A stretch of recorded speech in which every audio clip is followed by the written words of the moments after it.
You're listening to Side Hustle Pro, the podcast that teaches you to build and grow a side hustle from passion project to profitable business. And I'm your host, Nicaila Matthews. So let's get started. Hey guys, welcome back to the show. Today's guest is Kelechi Anyadiegwu. Kelechi is the founder of Zuva, an online community and marketplace for African-inspired fashion. Zuva helps emerging African fashion brands increase revenue, scale operation, and streamline their process with their easy-to-use online platform for social selling and personal shopping. The mission of Zuva is to give African fashion labels the tools they need to transform their brands and bring authentic African-inspired fashion to the mainstream. And in 2016, Kelechi was named on the Forbes 30 Under 30 list for retail and e-commerce. On this episode, you'll learn how she got the idea and started Zuva with $500, and now in 2016 is expected to earn $2 million in sales. So welcome to the show, Kelechi. Let's get right into it. Awesome. Thank you.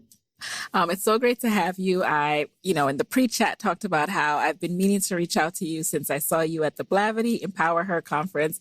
So glad we're finally getting to chat.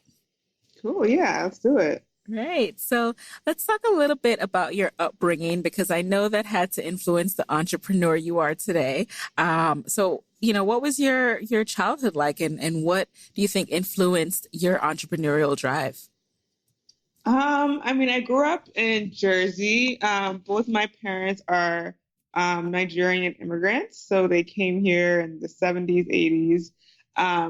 And so I think that for me, growing up in a Nigerian household, I was always influenced by my culture, who I was, my history, my ancestors. And so I think that just being a part of all of that, being so close to aunties and uncles that my parents had grown up with, and, growing up with quote unquote cousins, and friends who were also from the same cultural background as me, heavily influenced my pride in my Nigerian culture.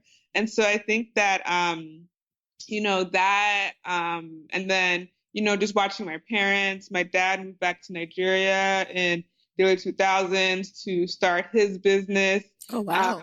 So he, spent over 20 years here in America, and one day just decided that, he wanted to do something that would make more impact on his communities. And so he, went back to Nigeria and started a business. And so I think that there's watching him, and then my mom, who's a professor at a university.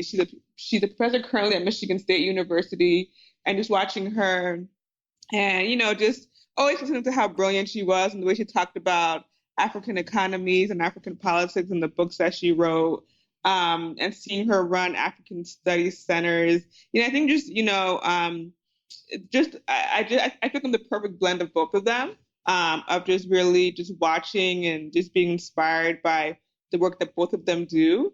And then I think for me, just always being, really interested in technology, being into web design, user experience design.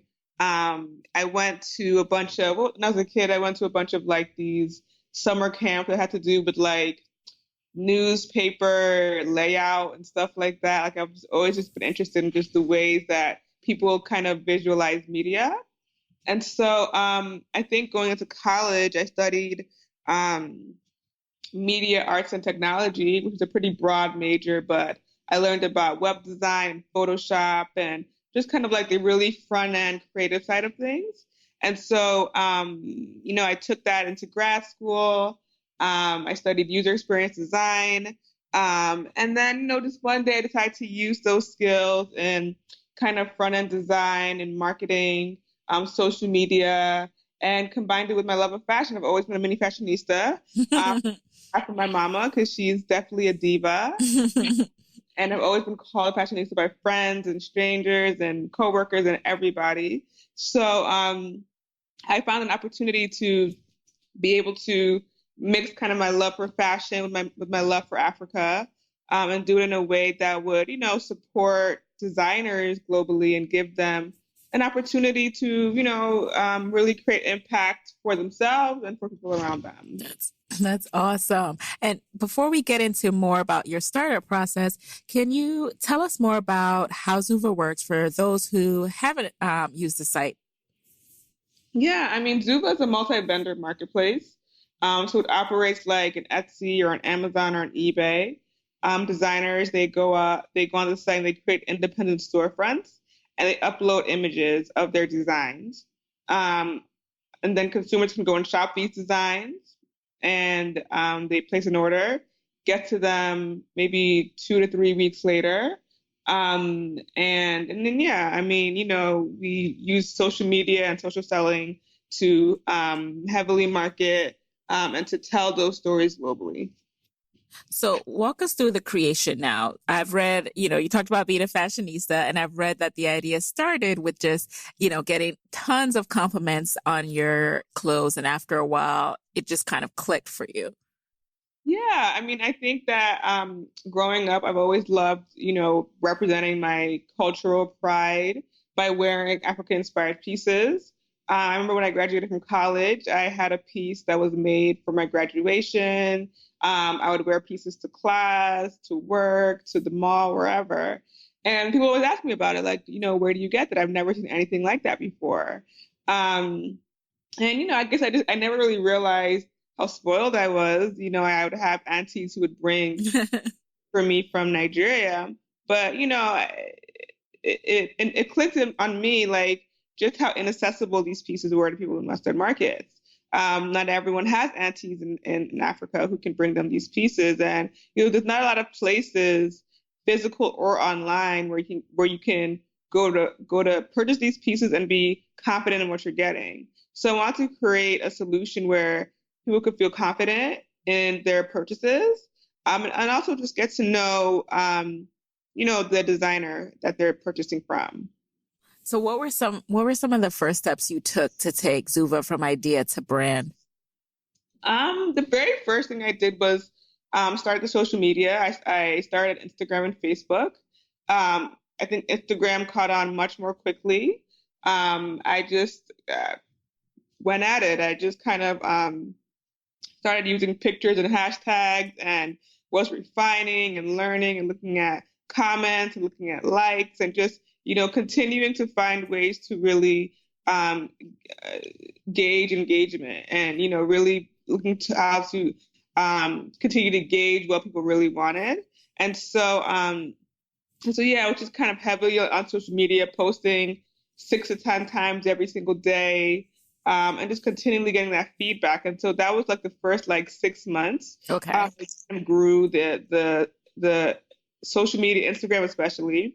What were you posting? Were you posting the designs of vendors or designers you knew were going to be on Zuva, or just in general, like street fashion, streetwear?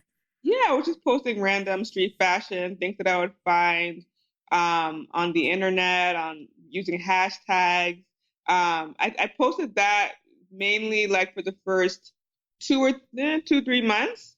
And then by the 3 month mark, the social media was growing so quickly, I was able to start recruiting vendors. And so I was able to start promoting their stuff. I was able to start saying, oh, so-and-so is coming to Zuva soon. So I was focusing more on the vendors who were actually selling through the marketplace. And then by the 6 months, I had a solid 20, 30 vendors. So I started focusing more on their pieces with the inspirational pieces every once in a while. And so that's kind of how that started. And I think that from the day that we started, we just kind of grew organically. I'm so intrigued by your business model. One, because, there are a lot of people who social media seems absolutely foreign to them, or they're actually trying, they're starting an e-commerce brand. And nowadays it's so saturated, they can't get the brand awareness that they're looking for. So if you were to break it down a little bit more, how did you know which hashtags you wanted to use? Were you tagging people? You were just a space on Instagram, a corner of Instagram, but you were drawing people to you. How?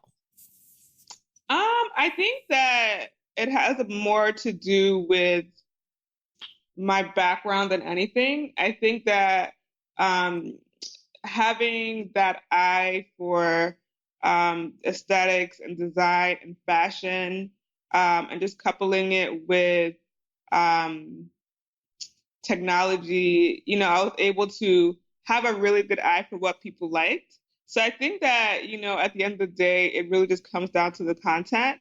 I know the hashtags were an important part of it, but I know like the algorithm then is kind of different than it is now. I actually think it's much stronger now, and I actually more heavily use hashtags now than I did when I first started. But I think that I was just kind of relying on word of mouth. So, rather than relying on hashtags, I was relying on, seeing people tag their friends. So if I posted a picture and someone tagged a lot of friends, then I would know that's a highly engaged post because they're telling people about it, right? And that's kind of more what I want to see, is people like telling their friends, about the page. So I just focused more on ways to get people opening up, get people talking to us. I don't do it so much anymore, but we used to have like, what was it called? Like Friday night sister chats or something like that. We would post up, how do you feel about whatever? And so people would respond. And actually now I think I might start doing that again because that was really fun, but just ways to engage, right? And so I think that for me, likes are great, but I think that for me, the most important thing is always engagement and how you're making people feel. Absolutely. And now let's talk a little bit more about getting the designers on board. So it's run similar to Etsy, and you are not in charge of the fulfillment. It's up to the designer. Is that correct? Yes. Although we do have services where we do provide fulfillment if they need Okay. that. But for the most part, they do it themselves. Got it. So how did you vet them and figure out who you trusted to be on your platform and represent Zuva? And then how do you ensure that their customer experience is a good one? When I first started, I actually just used Etsy, and I would just look at like their feedback on Etsy and what people were saying about them. I looked on their social media channels and I looked at what people were saying about them there. I looked at their websites.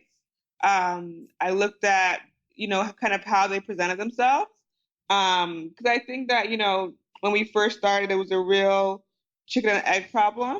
And so, although the marketplace was created to help designers with a lot of things I just said, like, helping them build their brand and helping them to have a digital platform. I think that, for the very first designers I wanted to work with, I want to make sure that, they were kind of good on their own, and just kind of use them as a way to kind of start in the marketplace. So yeah, I kind of just recruited designers who I thought had really nice things. I personally thought had nice things, and designers who, when I posted their stuff on Instagram, people would be highly engaged. Oh, interesting. I never thought of that that they actually were already selling in in the international marketplace. They weren't just based in, Nigeria or another African country. I thought you like went and sourced designers who had not yet figured out how to leverage online platforms to sell. So then how did you figure out the financial structure, like the percentage of sales to take? Like, what did you base that on? I started off low. I think in the beginning was just kind of proving the theory and kind of showing people what Zuva could be, because I was pretty confident that, we were growing and we would continue growing. So I just started off taking a very small percentage, just as a way to kind of attract them to the marketplace.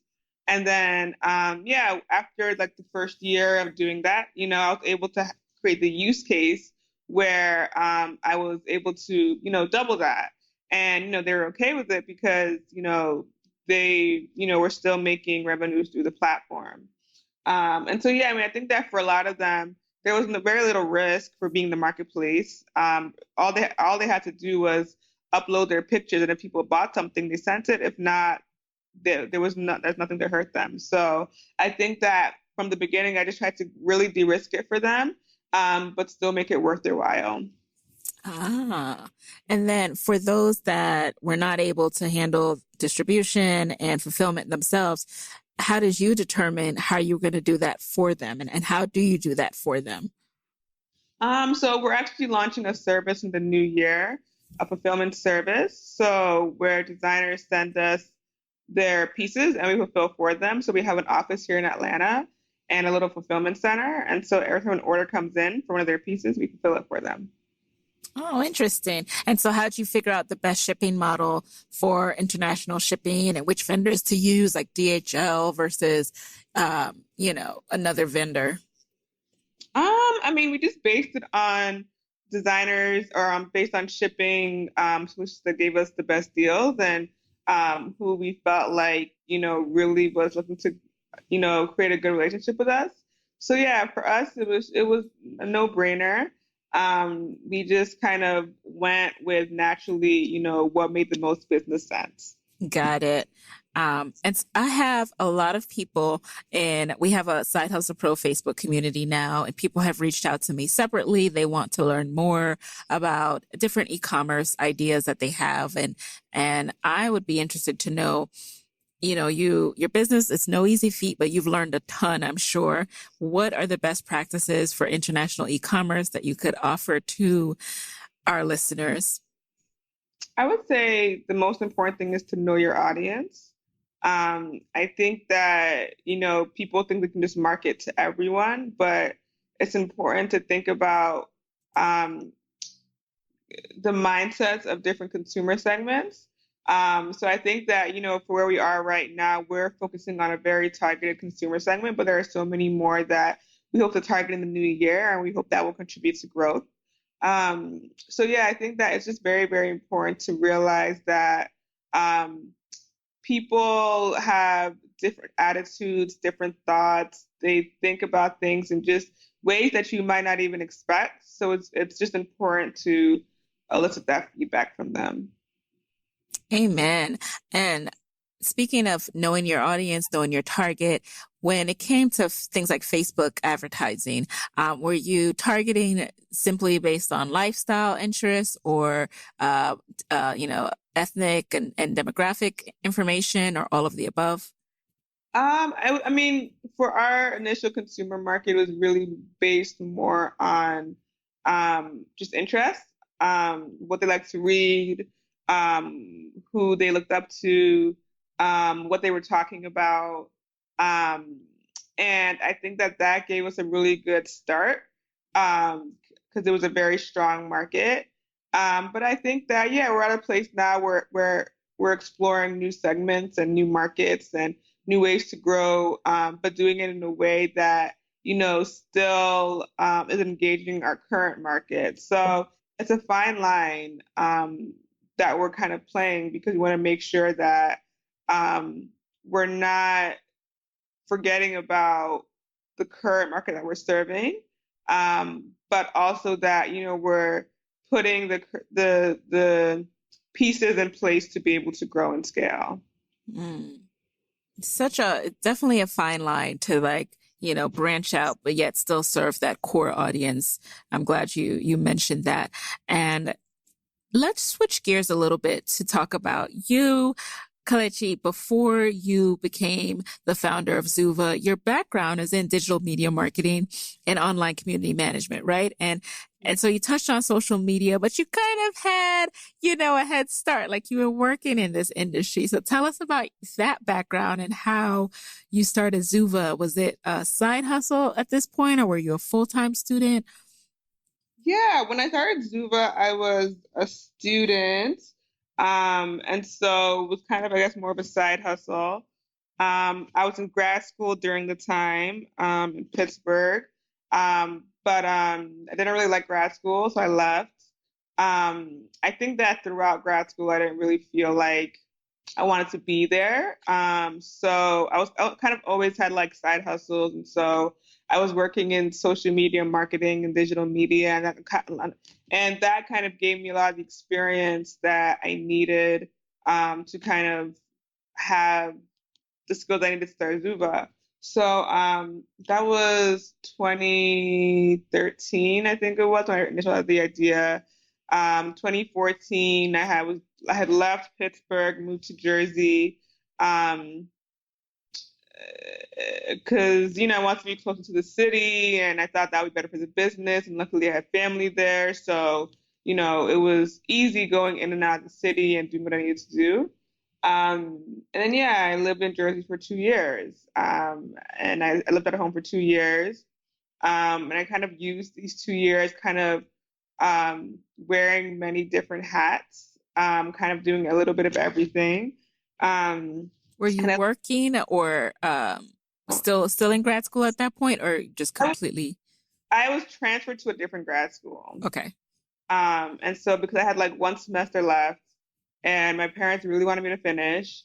So I was like, and like there was Rutgers was like down the street from me. So I said, let me just, go in once a week, take like one class a semester, and just finish this. So technically I was in school.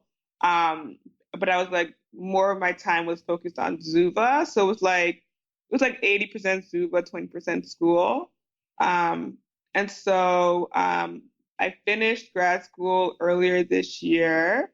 And then I moved to Atlanta. And I think that moving to Atlanta really was a milestone for me because I wasn't wearing so many hats anymore. I was finally building out my team. I was delegating more. And yeah, I was, running a real company. So why Atlanta? Atlanta is our biggest consumer market. So interesting. Our customers come from here.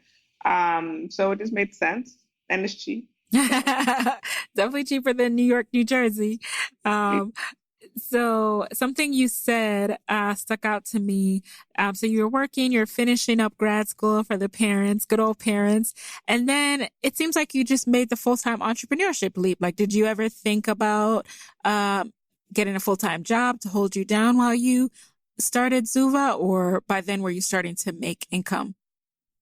Oh, no, I never wanted a full-time job. I was pretty adamant about that. I just always knew that 9 to 5 wasn't for me. I've never had a full-time job. I've had internships and stuff, but I'm just not a 9 to 5 type of girl. Do that. I want to make my own hours and kind of do my own thing. And so I made it happen. So for 2 years, I just kind of hustled and did what I had to do to put food on the table. And it was fine because I knew that. Kelechi, that sounds very cryptic. You got to clarify. There's not much to clarify. I mean, I didn't have much bills. I lived at home. Yeah. Car. I mean, I was, in school, so I had student loans to eat. Okay. So I just was very lean with my personal budget and my the budget for my company. So I made it work. That's all. Yeah, I think that's something we all need to have emphasized. Like, it's not about making more sometimes. It's really just about managing what you have, like, and making it work. So you moved to Atlanta. Now, what were some of the first steps you took to start pushing Zuva to that next level, like putting it into full gear once you got to Atlanta? I think just, really empowering my team to do the right things has been really important to us. And so, yeah, with that, I was just really delegating more, and just being able to kind of remove myself a bit and think about the big picture of Zuva and how we can really grow. So it's just been exciting, just, figuring out strategies to really take Zuva to the next level. Okay, so you mentioned a team, and we didn't really get into that yet, but when did you start hiring a team? Were they working just for free at first, or were you able to hire once you were making profit? Yeah, I was able to hire from when I hired like my first employee. I was able to pay them. I think that I don't really believe in I won't say not having them work for free, but it's just tough for me. Hmm. I know that, people got to eat, people have lives, and it's very difficult to um, demand almost demand people to work at the standards that I need them to work at if they're not being paid. So yeah, I was able to pay them, through our profits and manage it. And yeah, I think that by empowering them, I've been able to continue making those profits so that, we can continue growing. Speaking of profit, now, you've been in articles I've read in the Forbes 30 under 30 that you started with 500, but now you're projecting 2 million in sales. Now that's no chump change. Um, First of all, how do you wrap your mind around that you are at the helm of a $2 million company? And then what kind of team have you hired to really manage the financial structure? It's a blessing. I think that, you know, when I first started Zuva and I started creating the platform and all of those things, I didn't really know what it could be. I was just more excited to kind of see what growth would look like. And I think that growth over the years has just been really incredible. So, yeah, I think it's a blessing to have those kind of numbers, and hopefully to be able to continue growing through the years. I think that with the team, it's just the most important thing for me is to have people who are passionate and excited, and really believe in the vision. And so I try to keep people around me who, want to build and are excited. And that's always the most important thing for me. So those are the kinds of people that I'm trying to really, have around me, is people who are inspired, people who get it, people who want to see growth, and people who are just ready to, you know, take over the world with African fashion. Yes.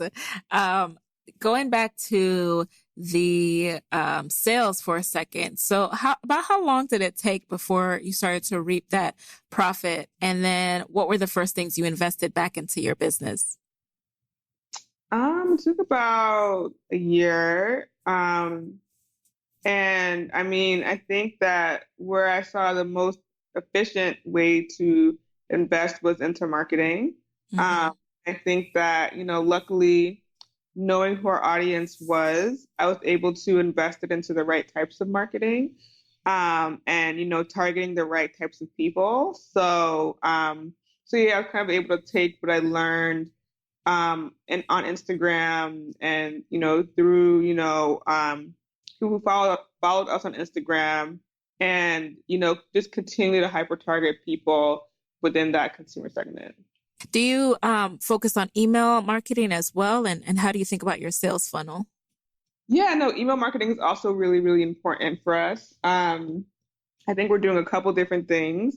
But yeah, I mean, email marketing is great. Having someone dedicated to do that is really, really important, and making sure that we're designing it in a way that's, just highly engaged and gets people excited. Um, I think that, yeah, social media has been really important as well, for us. Our events have been really important for us. Um, and just, word of mouth and trying to have the best customer service that we can possibly have. One last thing on the topic of customer service.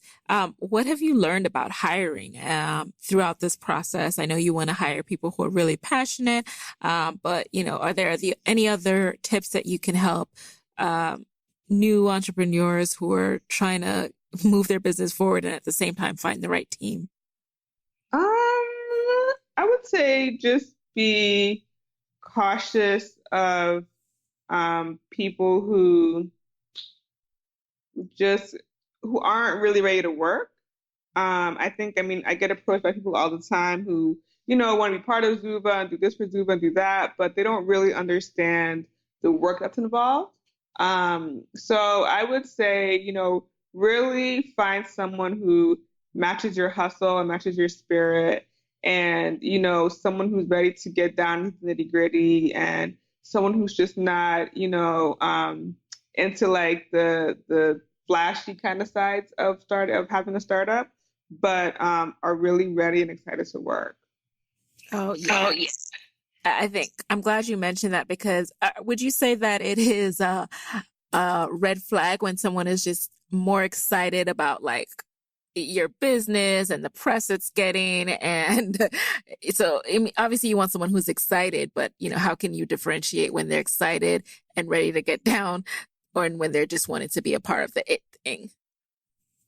I think it's about people who provide recommendations and solutions without even asking, but provide it, in a way that makes sense, right? Because I feel like you know more about your business than anybody else, right? So if someone says, oh, well, you could be optimizing conversions by doing A, B, and C, and you're like, yeah, I could be. That makes so much sense, right? Like, I mean, these are just talking points, right? I think that execution is a whole nother story, right? So I think that on one side, you want to have someone who's coming to you saying, okay, I see deficiencies, and based on my background or my skills or my whatever, this is how I feel like we should approach it. Then you know that person is right because that person's serious. Yeah. That's an awesome tip. It's like you're essentially saying, make sure they're bringing something to the table. Me and my fiance have this joke about that. One of his friends always talks about, well, what's such and such bringing to the table, but it's so true. It's like, that's a telltale sign of if that will be a valuable relationship, whether you're hiring someone or what have you. So why don't let's go ahead and jump into the lightning round. You know the deal here. You just answer the first thing that comes to mind. Are you ready? Okay. Alrighty. So number 1, what's an online resource that has helped you in your business and that you can share with the Side Hustle Pro audience? DigitalUndivided.com. Tell us more. Digital Undivided is just a great resource for women of color entrepreneurs, a great staff who are just really excited to help female founders flourish. Number 2, what's been your proudest moment since launching Zuva? I think that it's been the vendors who come back and tell me, oh, I've been able to, hire so-and-so in my community to, do whatever, whether it be an assistant or, or construct the garments. But yeah, I think that just hearing those stories from vendors has been amazing. Number 3, what's the best book or podcast episode that you've consumed this year? Currently I'm reading How to Be Smarter Than Your Lawyer. And that's been a really good book. Ooh, that sounds really good. Is that just like legal tips for entrepreneurs? Yeah, it's about legal tips and venture financing, raising money and stuff. Okay, cool. I will link to that in the show notes, guys. All right. Number 4, what is a daily practice you use to start your day on the right note and increase your productivity throughout the day? I meditate every morning when I get out of bed. I kind of just meditate and then just think about how blessed I am and where I am and waking up and just being happy that, I'm alive, that friends and family are all well. I have food. And, things might be stressful going to the office, but at the end of the day, things are good. So just reminding myself of that every single morning. Oh, cool. And do you use a app to meditate or self-guided? Any resources that you can share with us? Yeah, no, it's more self-guided. It's more self-guided. Okay. And then finally, number 5, what's your parting advice for fellow women entrepreneurs who want to be like you, but are worried about losing a steady paycheck? I would say you have to be confident. You have to trust in your vision. I mean, there's nothing wrong with working and like kind of doing your company as a side. I think that the problem with that is that, you probably won't get any sleep. And I just think that mental and physical health is just very important for entrepreneurs. And it's something that people don't think about. Um, and I think that, that was definitely a turning point for me in really building my team was just working way too much, trying to do everything. I think there's a good article I would recommend. It's by Lovey Ajayi, and it was, what was it called? It's like Ending an Empire of One. Oh, I saw that. I definitely saw that. Oh, yeah. I'll link to that. Yeah, for sure. I think that's a great article. I think that article just kind of made me, it just made me realize that I was doing way, way, way too much. And it wasn't manageable. It wasn't scalable. It wasn't smart. It just didn't make sense. So I had to figure out a way to really build a team and empower a team, right? Because I think that, even when people have teams, sometimes they tend to like be like, oh, well, someone did something wrong, I'll just do it myself. And it's like you have to like be able to let go of things. And I think that, for a lot of people who are perfectionists, that can be really difficult, but you're doing yourself a disservice when you try to make everything so perfect. So yeah, I would say that, really try to have that team, take care of yourself. It's really important. You can't help anyone. You can't build a company. You can't do nothing if you're sick and, and different things. So, take care of yourself. And, make sure that you're continuing to foster a relationship with your friends and your family. And, they're not feeling like they're left out. Thank you. I feel like that is something that we don't talk about enough. Like when you are grinding and you're neglecting yourself, your family, your relationships, and you look up one day and you're unhappy. Yeah. So, I'll definitely link to that article because you're right. It was a good one. So before we end, I would love to know what's next for Zuva. We have a whole bunch of new things in the new year that we're getting ready to launch. And yeah, just follow us on social media and you'll see what they are. Awesome. And the perfect segue, because I want to know what's the best way that we can connect with you and follow you after this episode. Just email kelechi@zuva.com. And then social media everywhere. Is it at Shop Zuva or at Zuva on some channels? Shop Zuva. Yep. At Shop Zuva. Okay. I will link to that as well. So, all right, guys. Well, thank you so much for joining us in the guest chair today, Kelechi. It was an absolute pleasure. Thank you. All righty. And there you have it. Hey, guys. Thanks for listening to Side Hustle Pro.